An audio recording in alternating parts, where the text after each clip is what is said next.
Before we start, even though we're meeting virtually, I want to acknowledge that the work we are doing takes place on the traditional territories of the Mississaugas of the Credit, the Anishinaabe, the Chippewa, the Haudenosaunee, and the Wendat peoples. And that's all home to many diverse First Nations, Inuit, and Métis peoples. As a newcomer and settler myself to this land, we appreciate that they have cared for this land since time immemorial. So, thank you to that. With that, I'm going to turn this over to Megan. Megan, if you'd like to tell us a bit about our guest speaker. Sorry, hi everyone. My name is Megan Smith. I'm with the Ontario Chamber of Commerce, the Discoverability Network. And today with us, we have Dr. Linda Shaw. So Dr. Shaw is, sorry about that. Dr. Linda Shaw is an expert in, Dr. Linda Shaw is an experienced entrepreneur, having owned 3 businesses. She holds a doctorate in cognitive neuroscience, specializing in unconscious processing of emotion and behavioral change. She is a professional speaker and works with senior leaders and their teams who want to better understand the science of change and development. Together, they harness this power by recalibrating their thinking, thus enabling others to do the same in order to work cohesively to reach organizational goals. She is the current national president of the Professional Speaking Association, UKNI, and is the founder of the Neuroscience Professional Development Program and the Learning Lab, designed to help professional people use applied neuroscience in their work. Linda's work is always informative, fun, and extremely practical. Thank you, Dr. Shaw.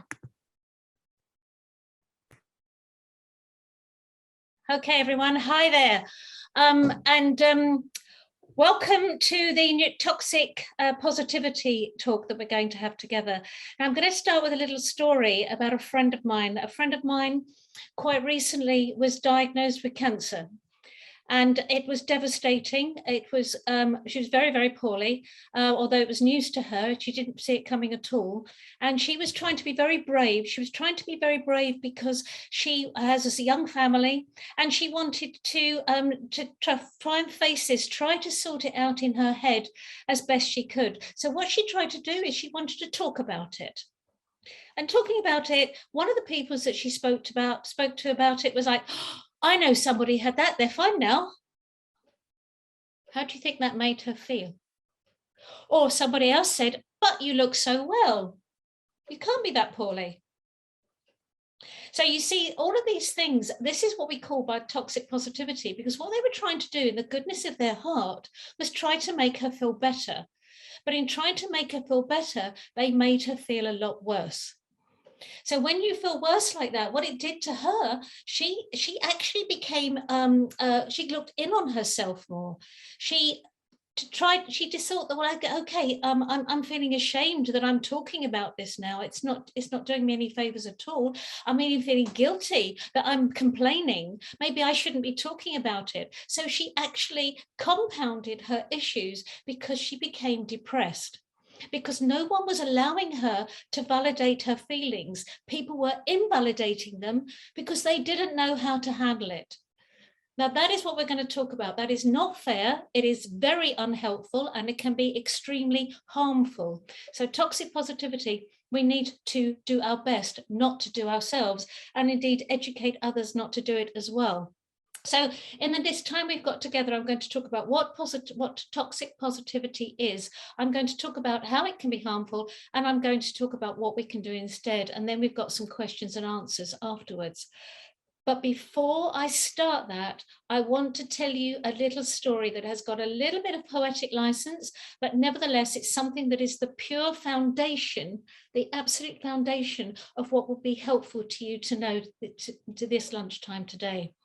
So basically, this lesson is about perception. And here goes the story. 2 women are pregnant. Both women have got babies due exactly the same day. They are in the 2nd trimester. One woman just decides to eat cooking apples. Now, it is this point that her baby is all of a sudden got taste buds on its tongue, and it now can taste this sour taste of the cooking apple through swallowing a little bit of amniotic fluid. So the baby's first perception is sour. Same moment, her friend is eating chocolate. So now her baby is tasting sweet. Okay. The following day, the two women swap. The first lady who ate the cooking apple is now eating chocolate. So her baby is now going, oh, I tried sour first and now I've got sweet. It's a bit, okay, sour, sweet. The second woman is the other way round. She tried sweet first and now is eating sour. And the baby's going, okay, interesting. So remember, there's poetic license to this story. So the third day, these two women now share a bowl of olives. So now the babies are tasting salty. Those babies' experience of that, their perception of that salty flavor will be completely different from one another, even though they've got their same development at exactly the same time, but it's purely based upon the first two perceptions were delivered the other way round. By the time those babies are born, the mathematical equation of their perceptions is so unique, because the women may have been rubbing their tummy a certain way, may have been shouting, they may have had emotional problems they're going through, they may have been very calm, there may be all sorts of other things that are going to affect the perceptions of their babies. So therefore, by the time these babies become adults, oh my, the mathematical equation of that is almost incalculable, because every new perception we have is based upon all of our perceptions before, all of them, which means that they're going to be different in each one. So every new perception is based upon the way the other perceptions have been perceived. So when you are now looking at me on this screen or listening to me of what I'm saying, every one of you will be hearing or seeing something different. And I'm saying exactly the same words to all of you. You will all be hearing something different, because you will be perceiving me based upon your scripts, your schemes, your experiences, your everything so far in your lifetimes. Which means that nobody ever knows what it's like to be you. So when somebody says, oh, I know exactly how you feel. No, they don't. They never know exactly how you feel. They can't. They don't know how you feel, and we don't know how anyone else feels. So the first thing we have to do is remember that if we want to actually communicate with somebody properly, we have to listen to them properly, and we have to try to use compassion so that we can understand them. That is the lesson from perception. It's not right. It's not wrong. It just is. All of you are seeing me differently, and you're all right. Okay, so that is something that we need to consider all the way through. Now, before I go into toxic positivity a bit more, I want to just briefly talk about toxic negativity. Now, negativity is when we actually are focusing on the obvious.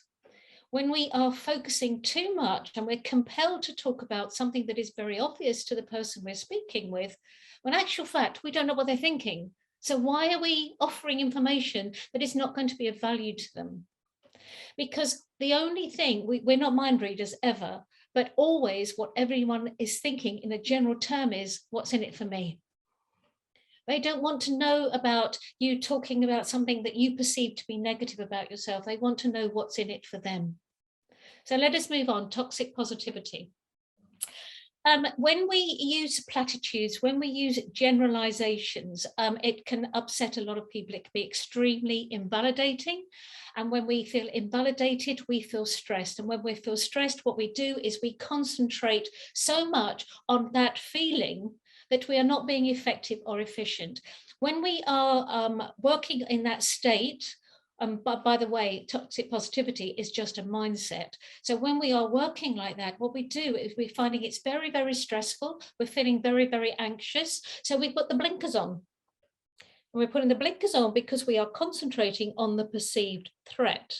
So that means that nothing else is going on around us. We are not being creative, we're not being innovative, we're not being of much use to our employers, we're not being much use to anything, because we are concentrating on the perceived threat because we have to. We are hardwired to concentrate on the perceived threat so that we can get ourselves out of trouble. So that is what we're doing. Now, you've probably heard of a chemical called cortisol. Cortisol is the stress hormone, and cortisol rages around the system regularly in small doses. It is really handy. It keeps us sharp, keeps us on our toes, keeps us really motivated, keeps us really concentrating and focused and paying attention to things. So cortisol is great. But when we are being faced with toxic positivity, too much, and once is too much, but if it's a continuous thing, cortisol, the stress hormone, will be flooding our system. Now, cortisol can cause high blood pressure, it can cause heart disease, it can even cause some cancers. So to have cortisol in a chronic secretions like that at high levels is really toxic for our bodies, our physical and mental health as well. Not helpful. Now, there is another chemical I want to talk to you about, and that's serotonin. Have you heard of serotonin? Yeah? It's the happy chappy. It's all about mood, sleep, appetite, and emotion. So when cortisol is up, serotonin is suppressed, which means that we're moody, we're tetchy, we eat too much, or we don't eat enough. You know, we've got our head in the fridge every 5 minutes because we're feeling stressed. So we've got the nose bag on, we're munching away. So we are trying to this is because of serotonin. So we're not eating properly. We also don't sleep properly. And sleep is the one thing that we need to do for our mental and physical health, by the way. Without that, we're on a hiding to nowhere. So we're not sleeping properly. So serotonin being suppressed by too much cortisol, not helpful. Cortisol also suppresses dopamine. Have you heard of dopamine? Yeah, dopamine. Dopamine is all about motivation and anticipation of reward. So when dopamine is suppressed, we don't want to get up in the morning. We just want to throw the duvet over our heads and just go, I don't want to get up. I don't want to do this. And so we go into ourselves again. We are not feeling motivated. Now, there is another chemical I want to talk to you about, and this is called nitric oxide. You may have heard of it. I don't know. It's one that was discovered by scientists in the 1990s, and they got the Nobel Prize on the back of it. Nitric oxide, you can find it in heart disease medicine. It's a vasodilator. It's all these wonderful things. But one of the things it does, it turns cortisol off. Yes, turns cortisol off. We now love nitric oxide. We want it. So when nitric oxide is suppressed, serotonin rises and dopamine regulates. It's like, oh, whoa, where do I get nitric oxide? I want it. It's going to work for me. Well, you can get it in all sorts of ways. You can get it through diet. You can get it through exercise. But one of the best ways of getting nitric oxide in your system is by putting the brain in a pleasurable state. That means that you could be watching the rain fall. You could be having a glass of wine with some friends. It can mean any of those things that put your brain in a pleasurable state, because that's when we're the most efficient and effective we can be, and we communicate well. Now, one of the actually very greatest ways of stimulating nitric oxide is actually, and putting the brain in a pleasurable state, is actually through kindness, generosity, and altruism. When we're the decent human beings we know we are, that is when we operate at our best. And I demonstrated this to myself some years ago.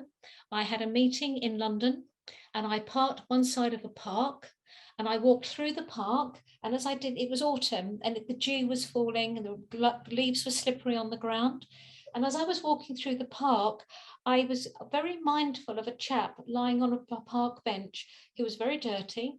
He had about 3 carrier bags underneath the bench, which clearly must have had been all his worldly goods. And he had his hands under here, and he looked cold. He was sound asleep, and he looked very cold. I walked to the gate to where these offices were. I found out where my meeting was. I had my meeting. I came back in the park, and I walked past the sleeping man again. And I got to the gate to where my car was parked. And I thought, no. I went back into the park again, past the sleeping man, and I went out to the gate where the offices were, and I found a supermarket, and I bought an orange juice and a sandwich. I came back into the park, and I very quietly approached the sleeping man. I didn't want to wake him. Very quietly, I put down by his head the orange juice and a sandwich, and I walked away. I walked back to the gate, got to my car, and I left. That was it. But here's the key. For 3 days, I could do no wrong. I couldn't believe it. I was writing copy, I was presenting, I was doing all of these amazing things really, really well, because I put my brain in an optimum state by being kind and compassionate and by being generous with altruism. When we are considerate, when we are compassionate, when we are listening to people properly, there is no such thing as toxic positivity. There can't be. We are actually listening with compassion and wanting to know what people are trying to tell us. That is how we get over such things as when we negate people's feelings, when we invalidate people's feelings by skimming over, saying, oh, you'll be fine. It's no, la, la, la, all of these things going on.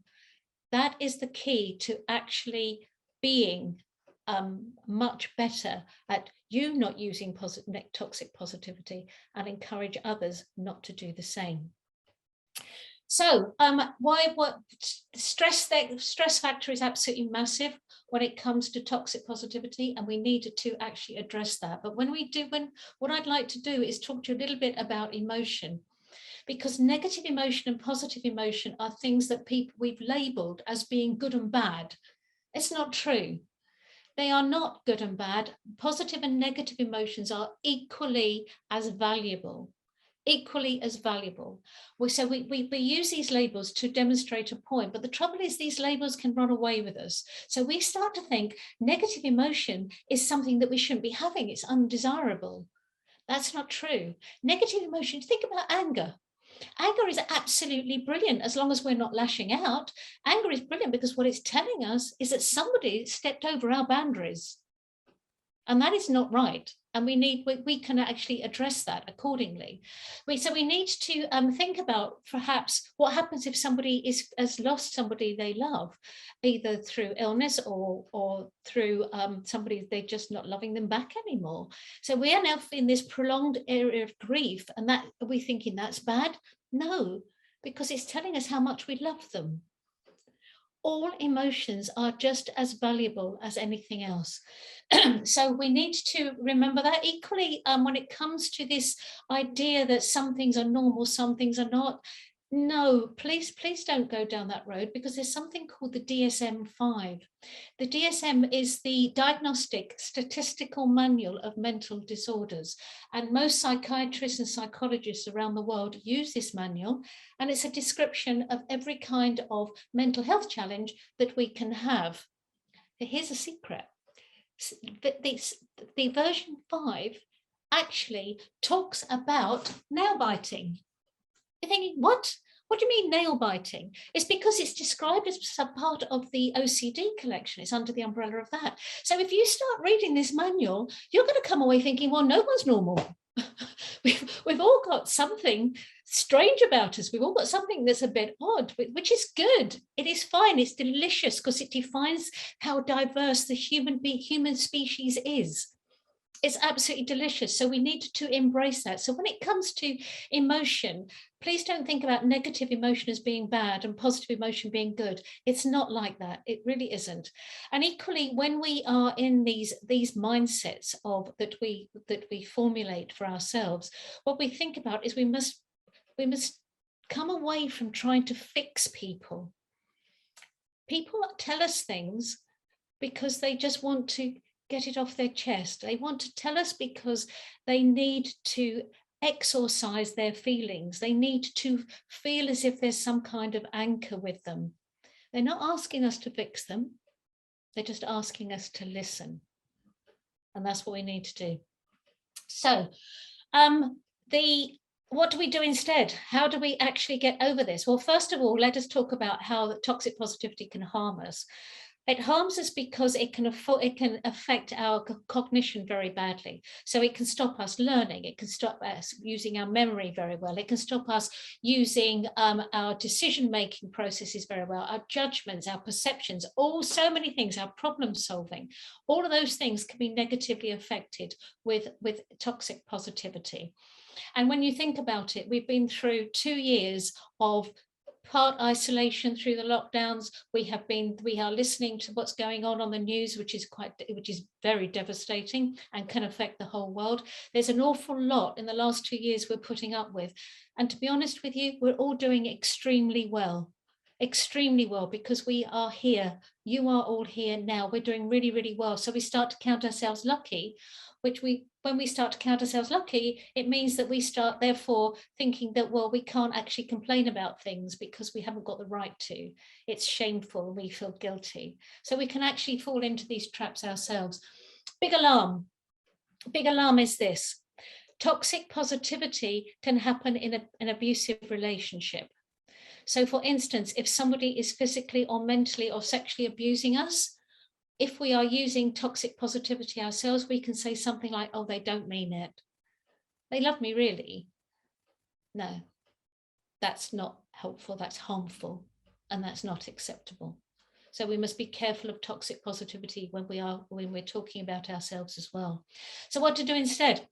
Embrace all those emotions as they are. They're all good. They're all barometers. They all tell us what's going on. They are all flags of where we need to be and what we need to do about something.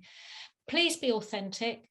Try to be authentic and say to somebody, I need to actually get something off my chest. Can I talk to you about something? If they say yes, great, but don't be surprised if somebody might say no to you because they may be struggling. So somebody might say, well, actually, I'm struggling myself at the moment. Can we please come back to this in a few days' time? Be authentic, be really honest and realistic. Don't compare yourself with anybody else. Remember the lesson about perception. We are all so different. It's not right, it's not wrong, it just is. So try to do that. Try not to compare yourself with other people. Proactively listen, proactively be as healthy as you can, and don't ignore emotional pain. And the other thing about this is I want you to be realistic, be very realistic about what's going on. So if you need assistance for something, say, look, I need your help on this bit, but as soon as I've got it, I'm going to storm this. I'm actually going to be as much value as I can be to your corporation, your company, your organization, whatever. So we need to be very realistic in what we're saying to people. Now, I've spoken quickly. I'm trying to catch up on a bit of time for you. But what I want to do is this, is toxic positivity. I believe people don't do to mean harm. I think they do it because they are trying to be helpful. So we need to tell them that actually that behavior isn't quite as helpful as it could be. Thank you. Thank you so much, Dr. Shaw. That was amazing. So I now have the privilege of introducing our campus ambassadors who are going to have a discussion with Dr. Shaw for the rest of this time. So we have 3 campus ambassadors with us today. We have Madeline Kelly, Christopher Howland, and Megan Jones. And to each of these 3 ambassadors, I just want to pose the question, maybe starting with Maddie. Have you ever experienced toxic positivity related to an aspect of your social identity in your life? And can you tell us a little bit about that? Yeah, sure. But have I found toxic positivity in my social identity? Yes, I have. I've had lots of put downs from people. It tends to be gender specific put downs, especially years ago when I was younger. So people would negate anything I said or invalidate what I was going to say. And they would use cliches like, oh, don't worry about it, just move on. Or, oh, tough it out, you'll be good, you'll be fine. And it's like, well, actually, no, I'm really upset about this. So there have been in those situations where I have put that down. But I'll tell you what you've got to be careful of is when you're put down, and I had this when I worked for a corporate right long ago before I started in business by myself, when you are with colleagues and you get someone who puts you down, it tries to invalidate what you're trying to say in front of them. And that actually steps into the world of bullying. So that is unacceptable. There is never, ever, ever, ever, ever, ever, ever any excuse for anyone to bully. and it makes me very angry, as you can tell. So I need to make it clear that if anyone does step into the world of bullying with toxic positivity, and you're working for an organization, you need to have a word with HR about it. Wonderful. So, okay, I want to pose the same question to our ambassadors. Madeline? Hi, yeah. So Dr. Shaw talked a bit about it, but I think the easiest example that comes to mind for me is of conversations that have been had around the pandemic, and I'm sure a lot of us can relate to. I've been finding a lot of conversations I'm having just with people in my life, but you're not really leaving any room for the recognition of the stress that people are experiencing and trying to adjust to a new way of life during the pandemic, trying to sort out work-life balance, being that much more difficult with working from home, the anxiety people are feeling, loneliness, the lack of predictability, and just hearing a lot of phrases like, well, things could always be worse, or you're not sick, so don't complain, just be grateful for where you are. Or, a lot of pushing people to use all this extra time we have at home to better themselves. Oh, you should be learning a new language or taking up a new hobby, which might work for some, but it's not necessarily the best way for everyone to cope, and just not really leaving room for those kinds of feelings. Beautiful. Chris, same question? Yeah, so I guess I can go back a little bit further for myself, and I'm imagining a lot of people can relate to this.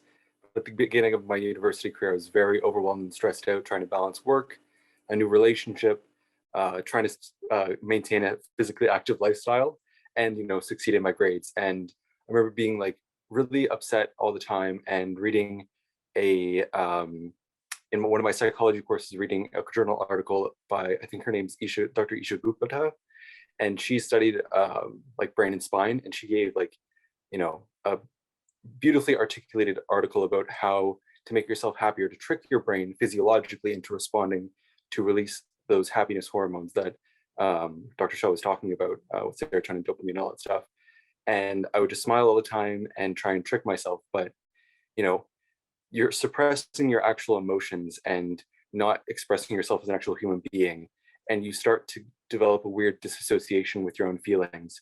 So that's where I've had toxic positivity, and it came from myself rather than from others around me, at least that I noticed. But yeah, definitely moved away from that and doing things that I actually enjoy, and becoming a more, healthy, rounded person, rather than just thinking that my own happiness can be forced, rather than something that's natural, and, feel emotions that we should be feeling every day. But yeah, so that's what I felt. But Perfect. And Megan, same question?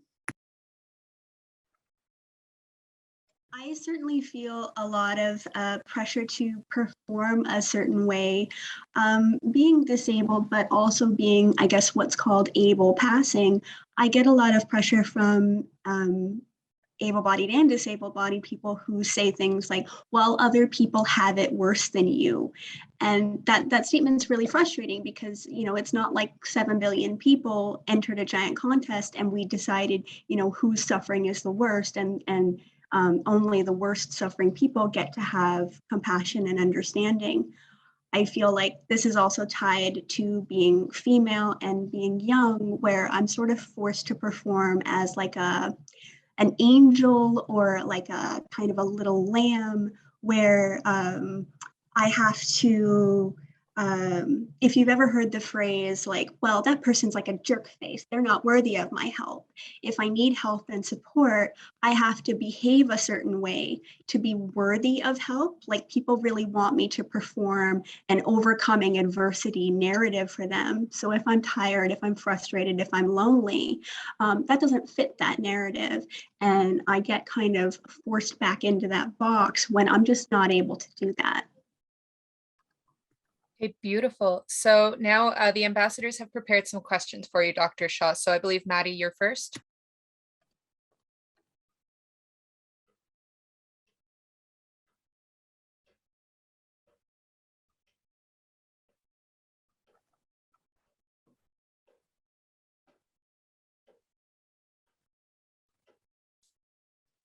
Okay, sorry about that. So Dr. Shaw, what forms do you think toxic positivity takes in the workforce? I think in the workforce, one of the biggest issues is when toxic positivity happens, it actually dissolves trust. So basically, when you get those ignoring cliches that your colleagues have just been talking about, like it could be worse and all of those horrible platitudes, what they do is they negate somebody's power. They negate somebody's importance. And let me just ask you, I'll throw the question back at you for the moment. Here you go, Maddie. Tell me this: what do you think is the most important emotion any human being on this planet wants to feel? What do you think, Maddie?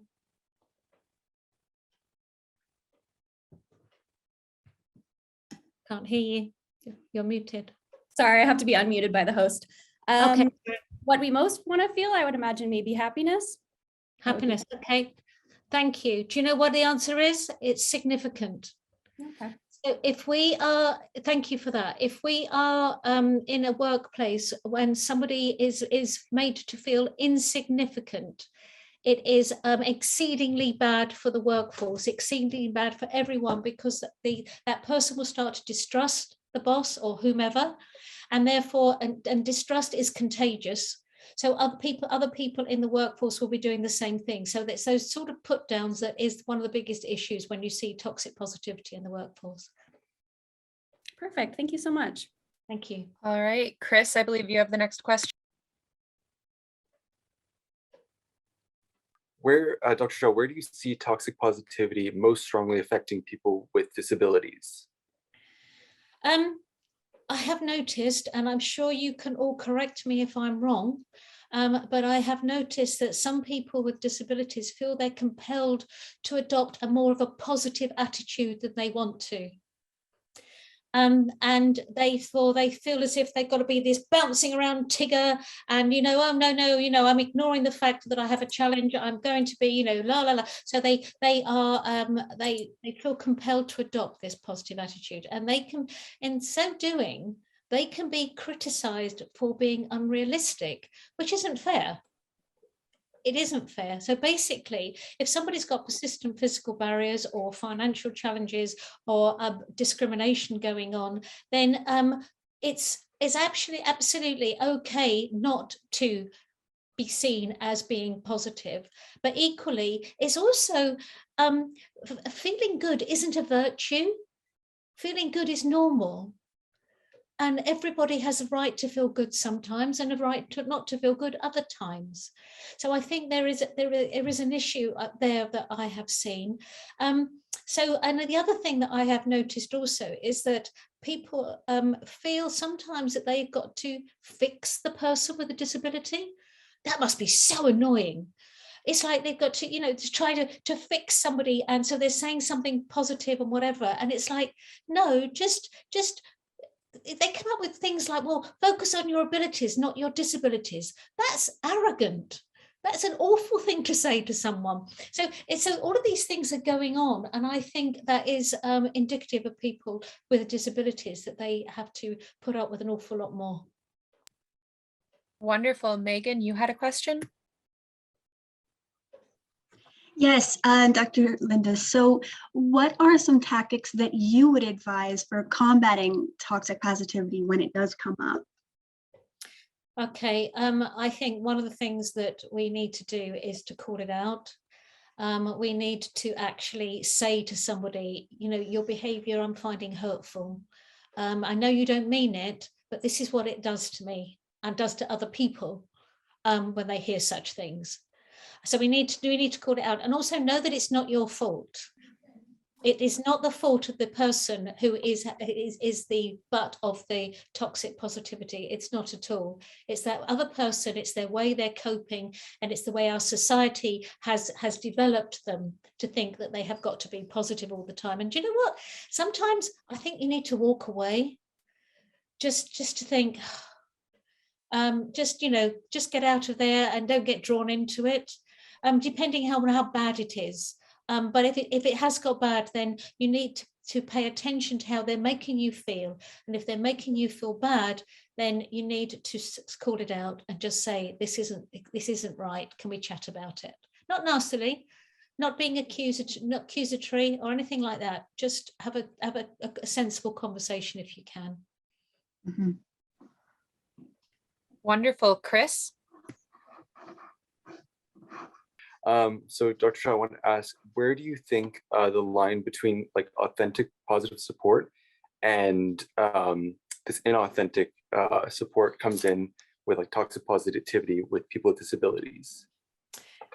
I think we need to remember that human beings, regardless of who they are, how old they are, young they are, gender, sexual orientation, any kind of differences from one another, I think we have to remember that nothing is black and white. The brain isn't black and white. I'm a neuroscientist and I talk about scientific theories and scientific evidence that we have. And people seem to think, oh, well, that's it then, that's now proven. Well, actually, no, we're talking about human beings. And you think you've got it right, then bam, you're way off piste. And you go, what? I got it wrong. How can I get it wrong? Well, you got it wrong because we're talking about human beings here. So I think we need to be careful of a line being drawn that is too black and white. And it might be to do the individual and how a conversation might be a good idea on how you can support somebody positively without tipping into toxic positivity. And it could be dependent upon them. And equally, you can't allow people to ignore the real world because there are certain realities that are there. And if we brush over them, then that is not being supportive in a positive way either. Thank you so much, Maddie. Perfect. Dr. Shaw, how do you see toxic positivity being portrayed in the media, and does it need to change? Oh, yes. Yeah, it needs to change, but will it change? It's probably unlikely. It's in social media, it's rife. It's rife because we get these little tiny snapshots of somebody's life for 2 minutes out of a whole week, and their life looks absolutely perfect and absolutely glorious, and it's not at all. The reality is very, very different. I think we also have got to be these awful things that goes on social media about these, these ghastly mantras about, these little sayings that we're all supposed to go by. Oh, that's going to make me feel better then. No, it doesn't. It's really unrealistic. I think when we are looking at any kind of written word, perhaps in newspapers or magazines or listening to it on the news, I think we've got to be careful also that we can choose what we listen to.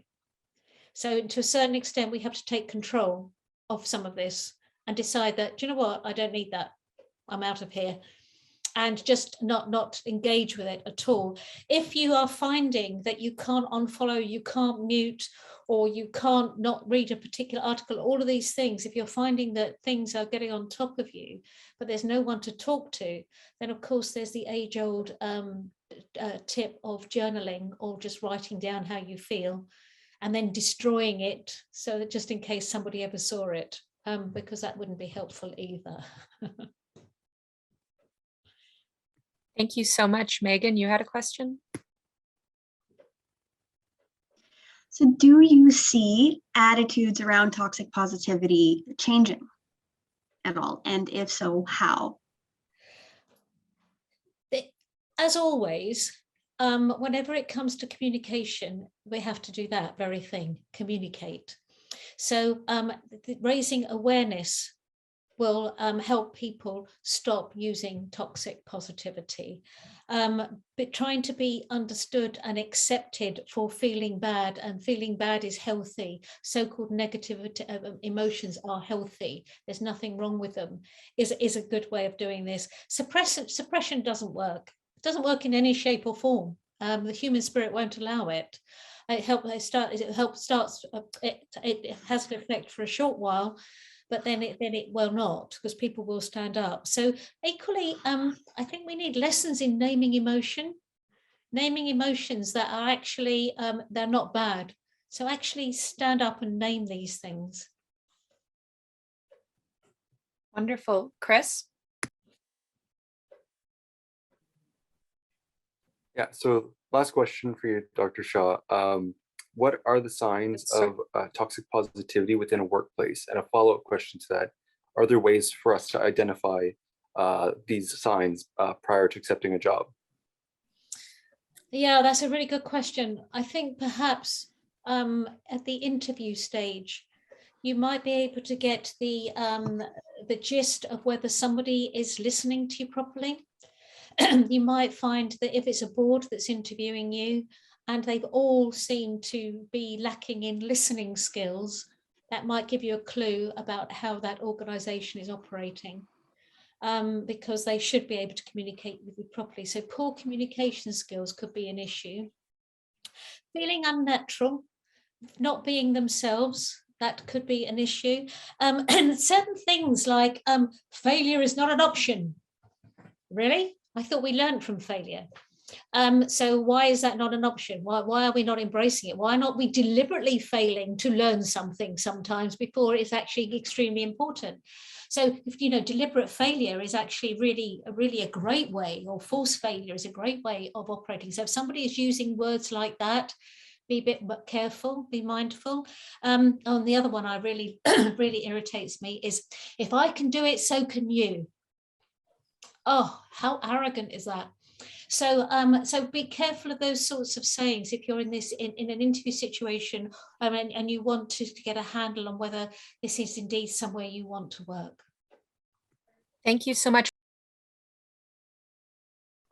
What is the difference between toxic positivity and gaslighting? Well, gaslighting undermines our perception of reality, and there are some authors that will tell you that they are one and the same thing. One is a subheading of another. I prefer to think of it slightly differently, only slightly. First of all, I think toxic positivity comes from people who are really trying to be helpful.